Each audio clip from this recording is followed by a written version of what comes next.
લિંબાયત પોલીસે ગેરકાયદેસર દેશી હાથ બનાવટની ટ્રિગરવાળી પિસ્તલ સાથે કિસમને ઝડપી પાડ્યો। પોલીસે સમીર શાહ ઉર્ફ અગ્નિપંથ રાશિદ શાહની ધરપકડ કરી। પોલીસે આરોપીને ઘટના સ્થળે લઈ જઈને તપાસ કરી। આરોપી લિંબાયતના ખુલ્લા મેદાનમાં હથિયાર સંતાડી હતી। આરોપી સામે અગાઉ ઉધના પોલીસ સ્ટેશનમાં ગુનો નોંધાયેલ છે।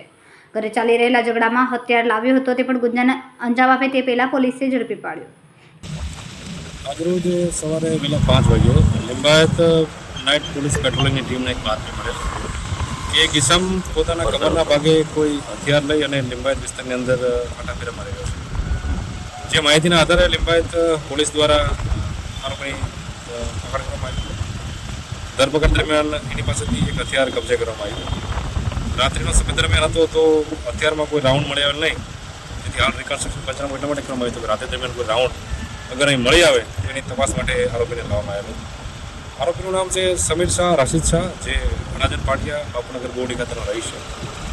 પ્રાથમિક પૂછપરછ દરમિયાન એવું જણાવ્યું છે કે જે આરોપીની છે પત્ની અહીંયા લિંબાયત વિસ્તારમાં રહે છે। 3 મહિના પહેલાં એના લવ મેરેજ થયેલા અને છેલ્લા 3 મહિનાથી બંને પતિ પત્ની વચ્ચે તકરાર ચાલી રહી છે, જે બાબતે અવારનવાર ઝઘડા થઈ રહ્યા છે। ઝઘડાના કારણે આરોપી લિંબાયત વિસ્તારમાં આવેલો અને હથિયાર ક્યાંથી લાવ્યો છે અને શા કારણે લાવ્યો હતો એ બાબતની હાલ તપાસ ચાલી રહી છે। આરોપીની રિમાન્ડની પ્રક્રિયા હાલ ચાલી રહી છે। પછી આરોપીને કોર્ટની અંદર રજૂ કરવામાં આવશે અને નામદાર કોર્ટ પાસે રિમાન્ડ માંગશે। સાહેબ, કઈ ઇતિહાસ ગુનાહિત ઇતિહાસ છે આરોપી વિરુદ્ધમાં હત્યાની કોશિશનો સલામતપુરમાં 2024માં ગુનો દાખલ થયો છે। ત્યારબાદ અવારનવાર 135 CPI એક્ટના ગુના આરોપી વિરુદ્ધ દાખલ થયેલા છે અને આરોપી હથિયાર રાખવાની ટેવવાળો છે એવું કહી શકાય।